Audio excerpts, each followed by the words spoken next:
The first snow of the season fell in slow, spiraling patterns over the capital city of Aurelian Prime, drifting past the spires of living crystal that made up the royal palace. From a distance, the palace looked less like a building and more like a frozen bloom, its translucent walls pulsing faintly with bioluminescent light. Within those walls, Queen Vealoria of the Lysari stood alone at the observation window of her private chamber, her elongated fingers clasped behind her back. She had ruled for over 3 centuries. She had seen empires rise, stars die, and entire species vanish into myth. Very little surprised her anymore. And yet, her hearts beat faster tonight. A royal courier vessel had arrived without ceremony, slipping through the planet's atmospheric shields under diplomatic clearance. Its passenger was someone Vealoria had not expected to see again, someone the court records listed as exiled by choice. Her daughter, Princess Elisara. Vealoria turned from the window as the chamber doors parted soundlessly. 2 honor sentinels stepped aside, and Elisara entered. She looked different. Still Lysari, unmistakably so, with her silver-blue skin and faintly glowing eyes. But her posture lacked the rigid grace of court life. Her hair, once worn in elaborate crests, now fell freely down her back. And behind her, partially obscured by the doorway shadow, stood a figure who did not belong on Aurelian Prime. A human. Vealoria's gaze sharpened. Humans were allies in trade and science, but they were outsiders, short-lived, biologically incompatible, and culturally chaotic. The queen had met ambassadors and admirals, never one standing beside her daughter with such quiet familiarity. "Mother," Elisara said softly, bowing her head. "Daughter," Vealoria replied, her voice even. "You've been gone for 17 standard cycles. You return unannounced, escorted by an alien, during a closed session of the High Court. Explain." Elisara inhaled, steadying herself. "I did not come alone." The human stepped forward before the queen could question further. He was tall by human standards, dark-haired, his posture respectful, but not submissive. His eyes moved across the chamber with curiosity rather than fear. "My name is Dr. Aaron Hale," he said. "I was Elisara's partner." Vealoria felt a flicker of irritation. "Was." Before she could speak, Elisara placed a hand over her abdomen, a gesture subtle but unmistakable. "And," Elisara continued, her voice trembling just slightly, "I did not come empty-handed." The chamber fell silent. Elisara's exile had not been born of scandal, but of defiance.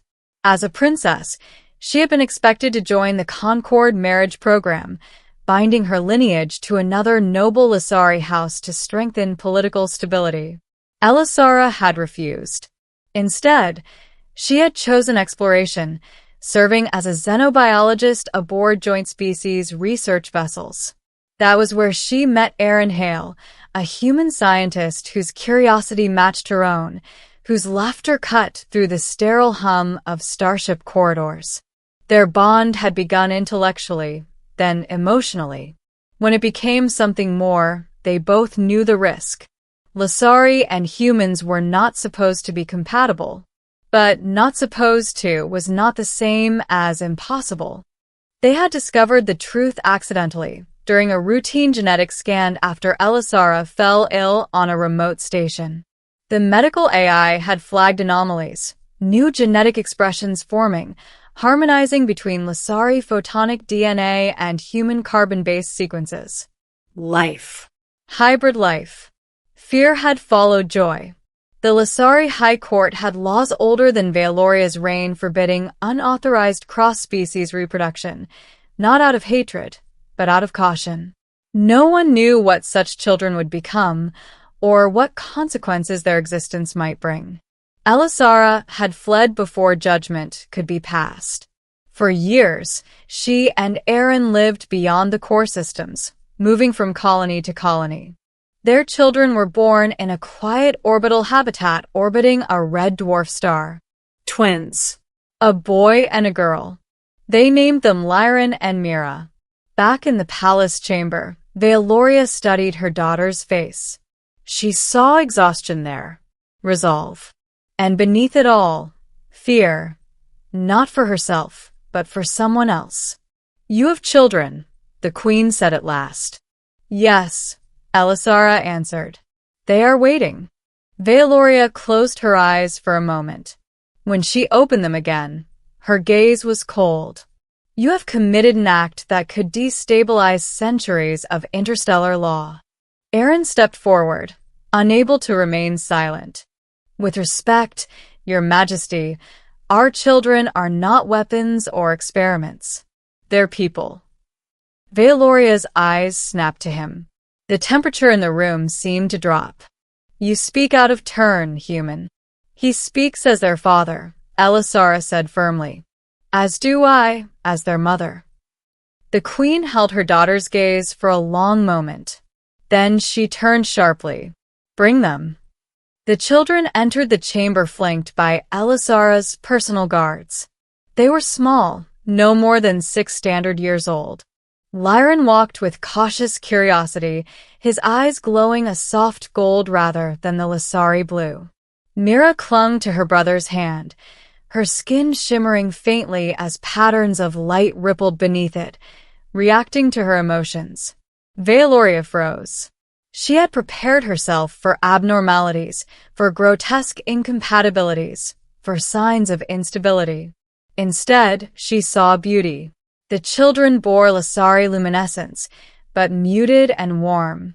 Their features were softer, more human, yet their eyes held the depth of starlight common to her people.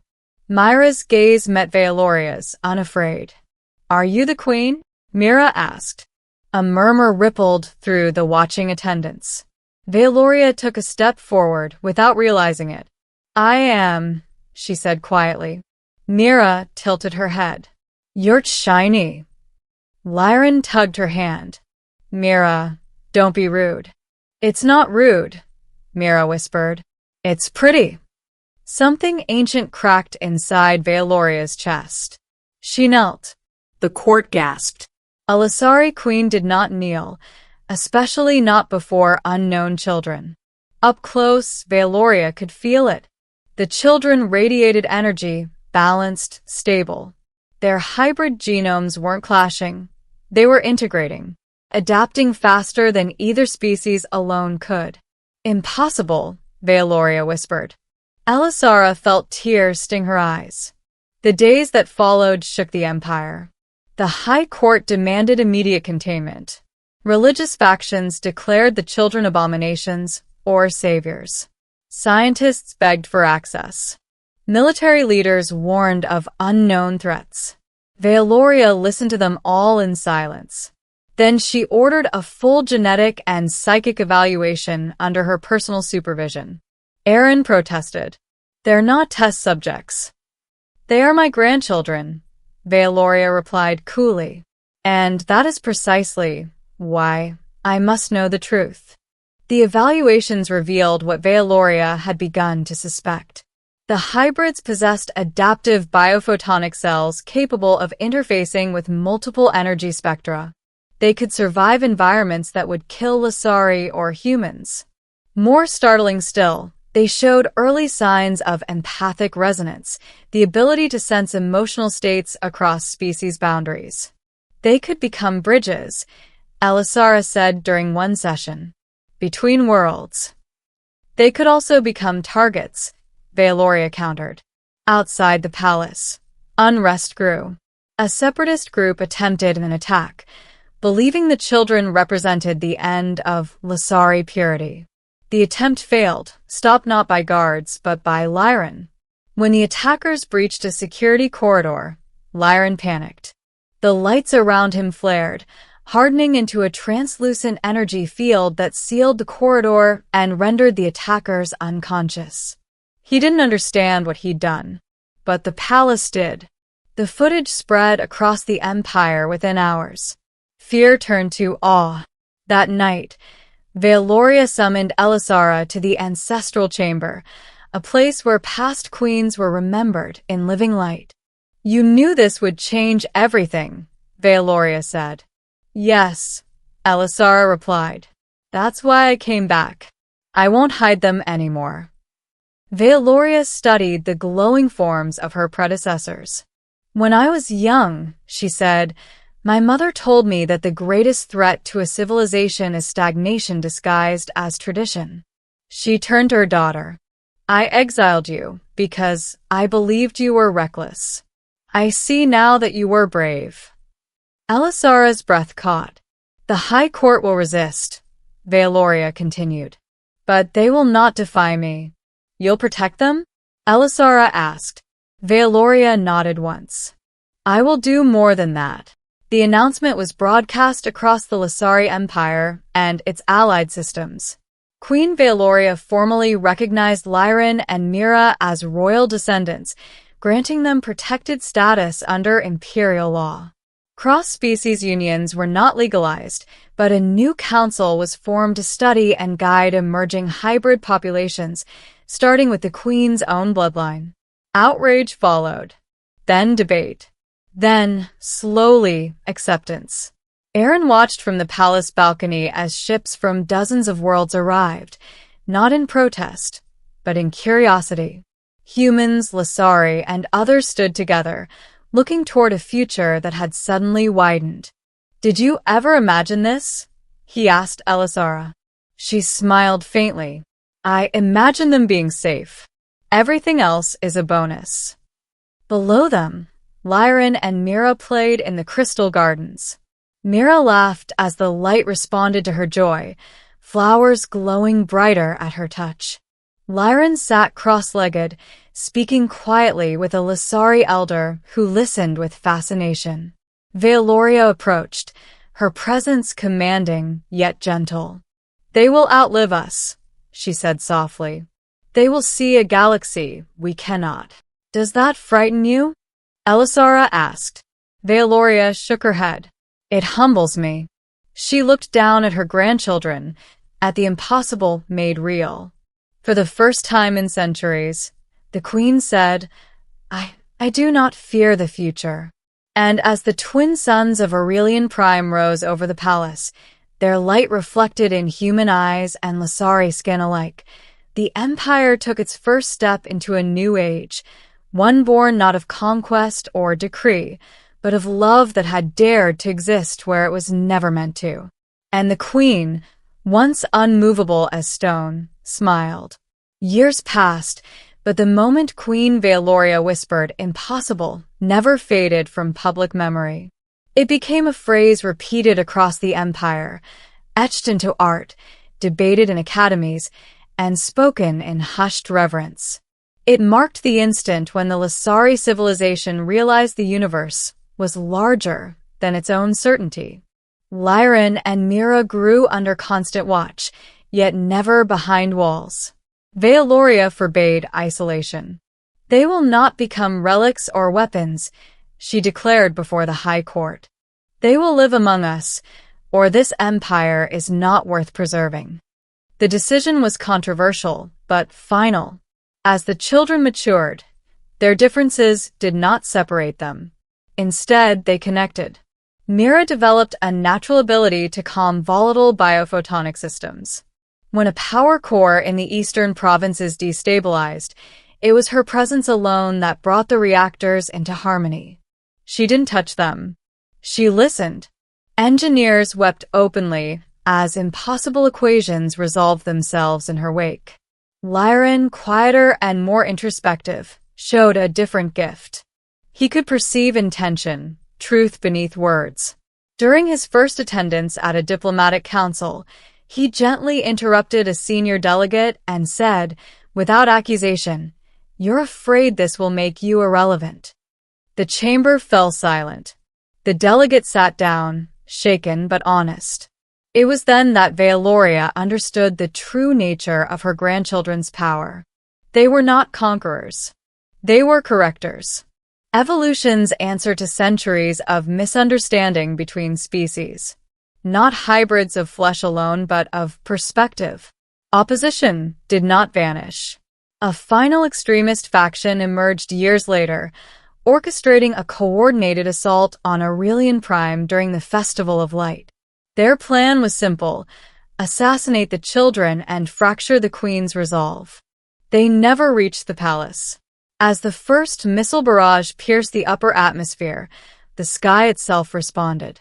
Lyran stood on the palace terrace beside Mira, eyes closed, hands trembling, not in fear, but effort. Mira reached for him, anchoring him emotionally as golden blue light spread outward like a second dawn. The missiles dissolved midair. Not exploded. Dissolved, reduced to harmless photons that rained like glitter across the capital. Across the city, citizens fell to their knees.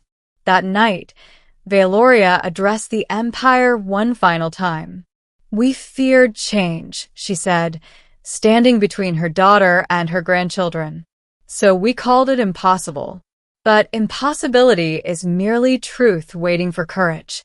She paused, then did something no Lasari queen had ever done. She abdicated. The coronation that followed was unlike any before it. Elisara ascended the throne not as a symbol of tradition, but of transition. She ruled alongside a multi-species council, with Erin Hale serving openly as her consort. Not hidden, not symbolic, but acknowledged. And Lyran and Mira? They were never crowned. Instead, they chose. Mira became a galactic mediator, traveling between worlds where war once seemed inevitable. Her presence alone prevented bloodshed more than once, as entire fleets stood down when she spoke. Lyran entered the astral archives, rewriting the foundations of interspecies law, removing assumptions that had gone unquestioned for millennia. He refused titles, but historians quietly began calling him the listener. As for Queen Valoria, she did not retreat into obscurity. She watched. She learned. One evening, long after her abdication, she stood once more at the observation window of the palace, now quieter, warmer. Mira joined her, older now, eyes filled with stars both human and Lasari. "You were afraid when you first saw us," Mira said gently. Valoria smiled, her ancient face softened by time. "No," she replied. "I was afraid of what I would have to admit. And now..." Valoria looked out at the galaxy, at ships of dozens of species moving freely, peacefully, under shared skies. "Now," she said, "I am grateful I lived long enough to be proven wrong." Mira took her hand. Below them, the palace gardens glowed, not in response to royal command, but to shared joy. And far beyond Aurelian Prime, in classrooms, starships, and distant colonies, children of many worlds learned a new truth, that the future is not born from purity, nor fear, nor rigid law. It is born when someone dares to love across the line everyone else refuses to cross. And sometimes, the impossible becomes the beginning of everything.